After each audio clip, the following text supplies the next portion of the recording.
Hello everyone, আমি সঙ্গীতা লাইফস্টাইলে সকলকে স্বাগত। এই যে এটা ছিল আমাদের টমি।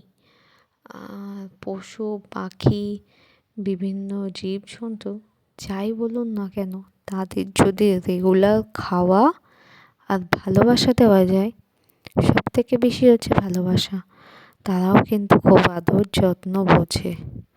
তো আপনি যদি নিয়মিত তাদের ভালোবাসতে পারেন, আমার মনে হয় মানুষের থেকেও বেশি তারা পোষ মেনে যায়, তারা উল্টে ভালোবাসে। তো মানুষও মনে হয় এত হয় না। মানুষকে আপনি যতই ভালোবাসুন, আদর করুন, তার প্রয়োজনে লাগুন না কেন, কিছু কিছু মানুষ তার আসল রং কিন্তু দেখিয়ে দেয়, আর সঙ্গে সঙ্গে সে পাল্টে যায়। নিজের প্রয়োজনটাই বেশি বোঝে আজকালকার মানুষে। আপনি যতই আপন করতে চান না কেন, তার দরকার মতোই সে থাকবে, আবার তার প্রয়োজন মিটে গেলে আপনাকে কিন্তু ছুঁড়ে ফেলে দেবে। এমনই হয়। কিন্তু এই পোষ্যগুলো কিন্তু এমন না। তাদেরকে যত ভালোবাসা যায় তার থেকে বেশি তারা ভালোবাসা দিতে জানে।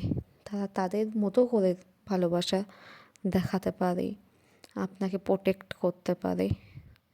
তো আমার কিন্তু এই পশু পাখি খুবই ভালো লাগে।